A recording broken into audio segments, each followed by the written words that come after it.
አሰላሙ አለይኩም ወራህመቱላሂ ወበረካቱ። እና የተከበራችሁ የቻናሌ ተከታታዮች እንዴት ናችሁ? ሰላም ናችሁ? ደህና ናችሁ? አልሐምዱሊላህ ከኔ ጋራ ሁሉ ሰላም፣ ሁሉ መልካም። ዛሬ ደግሞ መኖሪያ ቤት ሰሪ ለሆናችሁ እህት ወንድሞች ለእናንተ ጠቃሚ መረጃ ይዤላችሁ መጥቻለሁ። ቪዲዮውን እስከ መጨረሻው ተመልከቱት። ለማየት ስትጀምሩ ላይክ ጠቅ አድርጉ።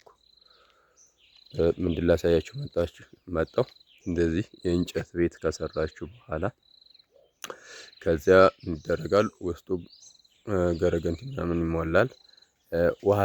ውሃ ልክ ስታሳስሩ እንዴት አድርጋችሁ ብታሳስሩት ቆንጆ ነው። እንዴት አድርጋችሁ ብታሳስሩት ከቤቱ ግርፍ ጋር ከግድግዳው ጋር አይላቀቅም የሚለውን ላሳያችሁ ማለት ነው። ማሻአላህ። እናማ ይታያችሁ ከሆነ የዚህ የውሃ ልኩ አስተሳሰር ከታች በ60 ሳንቲም ይጀመርና ስላሽ ይሆንና እላይ በ20 ወይም በ30 ሳንቲም ያልቃል ማለት ነው። ከዚያ አዲስ ነገር ምንድነው የማሳያችሁ፣ አቅማችሁ የሚፈቅድ ከሆነ ውሃ ልኩ በደንብ እንዲጠነክርላችሁ ይሄ ይታያችኋል፣ ፌሮ ማሻአላህ። ይሄን ፌሮ ጀስት እንደዚህ ዙሪያውን ተደርጎ ከዚያ በአርማታ ይሞላል ማለት ነው። ይታያችኋል። ይሄንን ድንጋዩ አለ፣ ይሄን ስንጥቁ የተሰነጠቀው ወደ ታች አሁንም በፌሮ እግር ሊተከልለት ነው። ስንት ቦታ? 4 ቦታ በየማዕዘኑ እግር ይተከልለታል ማለት ነው። ማሻአላህ። ይታያችሁ ከሆነ ይሄን ወጭ የማትፈሩ ከሆነ ያው ወጩ ስራ በሰፋ ቁጥር ስራ በዘመነ ቁጥር ወጩም እየሰፋ ወጩም እየጨመረ ነው የሚሄደው ማለት ነው።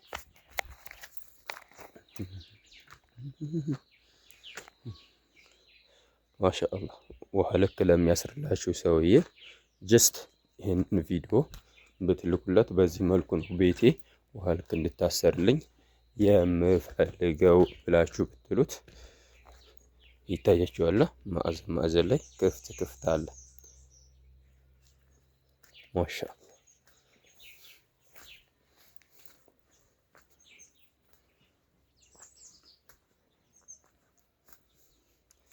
በዛ ላይ ደግሞ ይሄ ገረገንቲ ስትሞሉ ማሻአላህ ጀስት እንደዚህ ጠጠራማ ቢሆን አፈር ያልበዛበት ልክ እንደዚህ የሆነ መሆን አለበት ማለት ነው።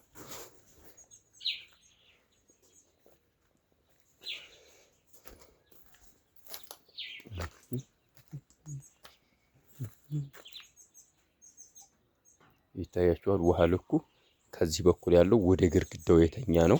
ከታች እንደምታዩት ሰፊ ነው። ከላይ ጠባብ ነው። ወደ ግድግዳው ስላሽ ትኝት ያለ ነው። ኔክስት ከታች በኩል ያለው ደግሞ እንደዚሁ የወደ ላይ ትኝት ያለ ነው። የላይኛው ደግሞ ወደ ታች የተኛ ነው። ከወደ ያለው ደግሞ ወደዚህ የተኛ ነው።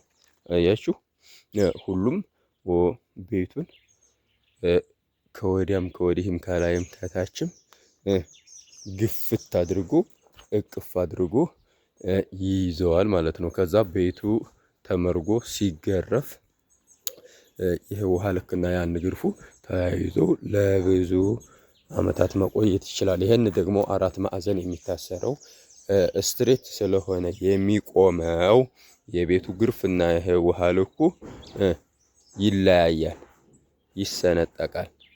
ክፍት ነው የሚለው ይታያችኋል። ማዕዘኑ ያልኳችሁ እንደዚህ አሁንም ሌላ ፌሮ ተሰርቶ ይቆምበታል ማለት ነው። ማሻአላህ። ይታያችኋል።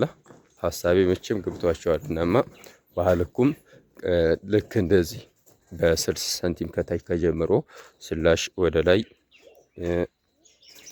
ብሄድ ቆንጆ ነው እላችኋለሁ። ማሻአላህ። ይታያችኋል።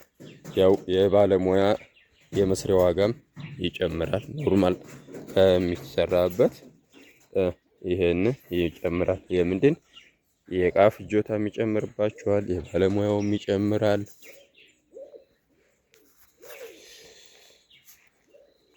ማሻአላህ።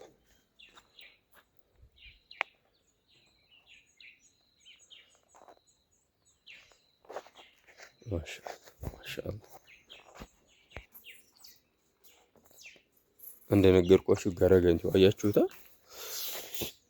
ማሻአላ ድንጋይ ይታያችኋል። ይሄንን አሁን ተስተካክሎ ውሃ እየጠጣ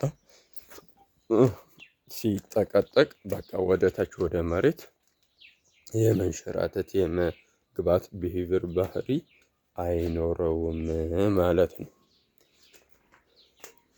ማሻአላህ ይህንን ስራውን ከወደዳችሁት ከተመቻችሁ ይጠቀሙበታል፣ ያስፈልጋችኋል ለምትሏቸው እህት ወንድሞች ሼር አድርጉት እያልኩኝ የዛሬውን ቪዲዮን በዚህ እጨርሳለሁ።